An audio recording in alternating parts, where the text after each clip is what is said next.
You just realized your business needed to hire someone yesterday. How can you find amazing candidates fast? Easy. Just use Indeed. Stop struggling to get your job post seen on other job sites. With Indeed sponsored jobs, your post jumps to the top of the page for your relevant candidates, so you can reach the people you want faster. According to Indeed data, sponsored jobs posted directly on Indeed have 45% more applications than non-sponsored jobs.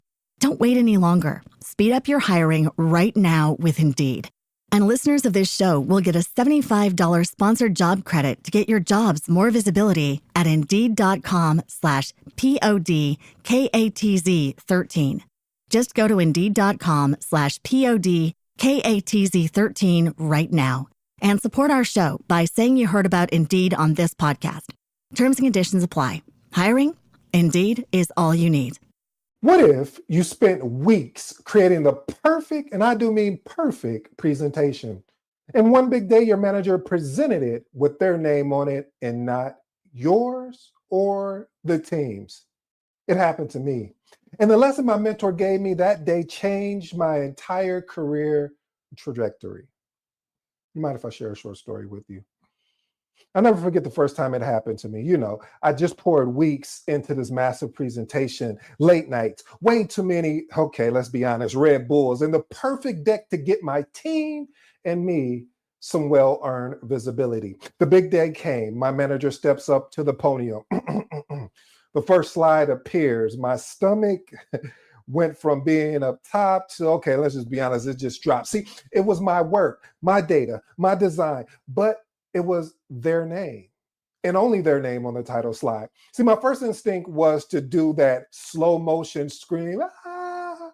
And inside, though, I was fuming. I was frustrated. You name the emotion, I was living it. But therefore, I marched to my mentor, ready to burn the whole building down with righteous fury. And he just smiled and said, "Your career is a marathon, not a sprint. Address it, but do it with power, not just passion." That single piece of advice changed everything for me. And that's exactly what we're starting with today. Principle number 1, your career is a marathon, not a sprint. See, while it's important to get credit for your work, don't become so obsessed with it that you lose sight of the bigger picture. Your long-term reputation is built on consistency, being undeniable, and leading successful projects with strong leadership and unwavering integrity. Why is this important, family? See, people who consistently steal credit, eventually, I'll be honest with you, they will get found out. See, a single instance of stolen credit, while frustrating, is usually to derail a successful career. Your overall body of work and your reputation will ultimately, I love this, speak for itself. Experiment with these actionable tips. Focus on delivering excellence in everything you do. This is the best way to build a reputation that is immune to what we call credit theft. Next one, continuously learn and grow as a project manager. The more skill and knowledge you become, the more indispensable you will be, and the more you'll be able to contribute with your self-evident. And the last and final one, remember that the best revenge is massive, and I do mean massive, undeniable success. So let your outcomes and results be your legacy. Principle number 2, understand the why behind the credit thief. See, people take credit for others' work for various reasons, maybe deep-seated insecurity, raw ambition, or a cultural misunderstanding of what teamwork actually is. This is important, family, because the right remedy depends on the cause. There's no one-size-fit-all approach. You can't fix what you don't misdiagnose. Experiment with these actionable tips. Ask neutral questions. What outcome were you aiming for when you shared that update? Next one, map incentives. Who gets rewarded for what and how did they shape the behavior? And the last and final one, family, choose a response that matches the motive. For instance, clarifying roles, aligning incentives, or escalate patterns. Principle number 3, understand the difference between I and we. See, we builds culture. I ensures accuracy of ownerships. Smart project managers use both with intentions. As a PM, you lead a team, and giving them credit is essential, and I do mean essential, for moral trust as well as morale. However, it is also critical to be clear about your specific role as a leader, a strategist, as well as a facilitator. Overusing we can inadvertently erase your specific high value contribution. Why is this important, family? Failing to distinguish your actions from the team's can obscure your value. Stakeholders need to understand not just that the project succeeded, but it was your leadership that was a key driver of that success. This is crucial for performance reviews, promotions, and most of all, building your professional reputation. Experiment with these actionable tips. Use we when discussing collective team achievements and milestones. For example, we delivered on the project on time and under budget. Use I when describing your specific actions, decisions, and initiatives.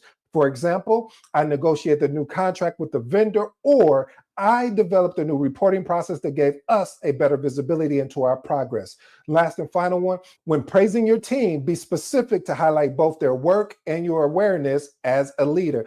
For example, I want to thank Jane for her excellent work on the UI mockup, which was a huge help in securing stakeholder buy-in.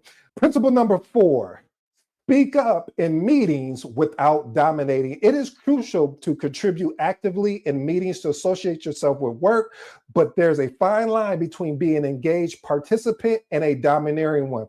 Here's a key goal, family, I want you to keep. The goal is to be heard and respected, not to silence others. Why is this important? Consistently providing value input reinforces your expertise and ownership. However, dominating the conversation can and will alienate colleagues and make you seem like a poor team player, undermining your efforts to build political capital. Experiment with these actionable tips. Amplify other good ideas, saying, building on what Sarah said, not only shows you're listening, but also positions you as a collaborative leader. Here's the next point. Ask insightful questions that guide the conversation and demonstrate your strategic thinking rather than just stating your own opinion. And the last and final one, volunteer to present the recap. The person that recaps is the one that shapes the actual record. Principle number 5, pick and choose your battle. Know when to let go. Again, pick and choose your battle and know when you let go. See, my parents will always tell me this because, family, if I'm going to be honest, I went to every battle. I didn't care. If you said it, I wanted into that battle. What I mean is my parents will always say, son, you need to pick and choose your battles. And I didn't understand that, of course, until I got older. Even when I was older, I still fell victim to that. But what I realized that sometimes, especially minor issues, whether it's dealing with leadership or not leadership, you may be dealing with a difficult person, but the political cost of the confrontation outweighs the benefit of getting credit. I'm not telling you to lay down. What I am telling you, reason why this is important, because as a PM, you must learn to conserve your political and emotional capital. Wasting energy on minor, slight items will drain you and your brand by being petty, and it will distract you from instances where it is truly critical to speak up. Let me park here parenthetically as well too and be honest and transparent. You're not going to get it right all the time. I never get it right all the time. Sometimes I say, why? I should have just not even said that. It wasn't even worth it.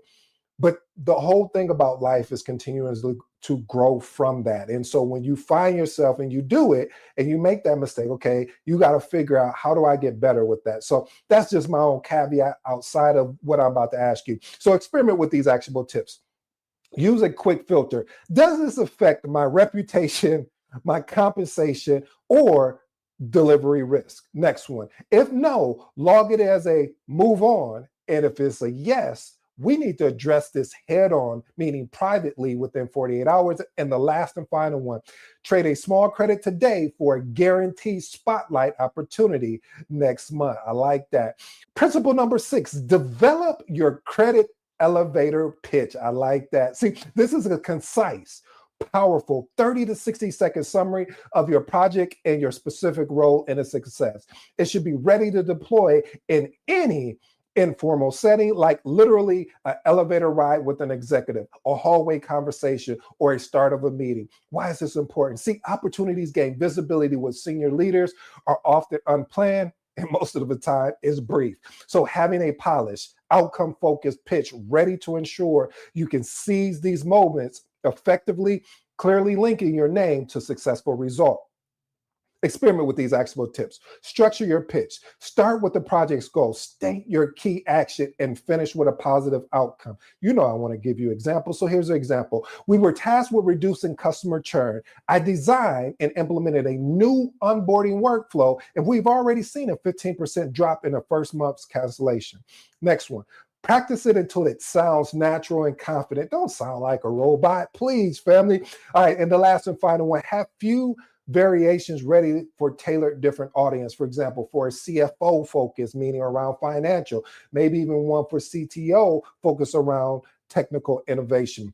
Principle number 7, build a reputation as a talent magnet. Ooh, that sounds good. Because see, becoming known as a PM who not only delivers projects, but also develops and champions their teams is key.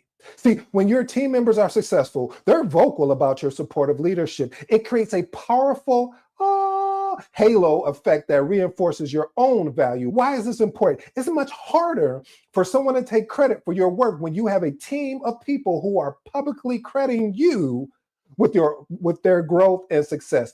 This reputation makes you more valuable asset to the organization and a leader people want to work for. Experiment with these actionable tips.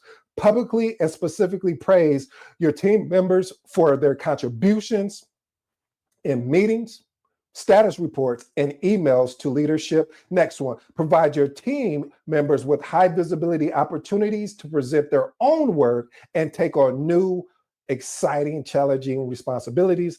And the last and final one, actively advocate for your team members when it comes to promotions, raise, and assignments to high-profile projects. Principle number 8, focus on outcomes, not just activity. See, when you talk about your work and frame it in terms of results and the business value that you've delivered, not just the list of tasks you completed. Shifting from I ran the meeting to I facilitated a workshop that led to a 20% reduction in scope creep. That sounds different. See, why is that important? People who steal credit often focus on visible activities. By tying your work directly to a tangible, metric-driven business outcome, you elevate your contributions to a strategic level that is more unique and much harder for others to co-opt. Experiment with these actionable tips. Quantify your achievements whenever possible. Instead of saying, improve the process. Say, I implemented a new process that reduced reporting time by up to 10 hours per week. Next one, close loops. When a decision you drove pays off, you know what I'm about to say. Documentation beats what? Documentation beats conversation. So document it before and after data. And the last and final one, always be able to answer the question, what was the business impact of this project? If you can't, you haven't finished your job as a PM enough. Well, family, if you stayed this long, you know, as always, I truly appreciate it. Look, credit thieves happen. And I'm going to be honest with you, because if I don't, then you won't even trust me in what I do. It stings. It hurts. It bothers me as an individual as well. But how you respond defines your reputation far more than the moment itself. See, your career is a marathon, not a sprint. Every challenge is a chance to build your confidence, not just defend your work. Understand why it happened. Decide if it's worth addressing. And when you do, speak with clarity, confidence, and most of all, keep that professionalism frame. Build your reputation so strong that your contributions are undeniable. The real win isn't just getting credit. It's creating a career where no one can take it away from you. Now, the time to stop letting others rewrite your story, own your voice, elevate your value, and make sure your impact speaks louder than their ego. Well, family, if you're new to the episode, I go by the name of ED. For all you smart and intelligent folks out there, hey, that just means Ed. Until next time.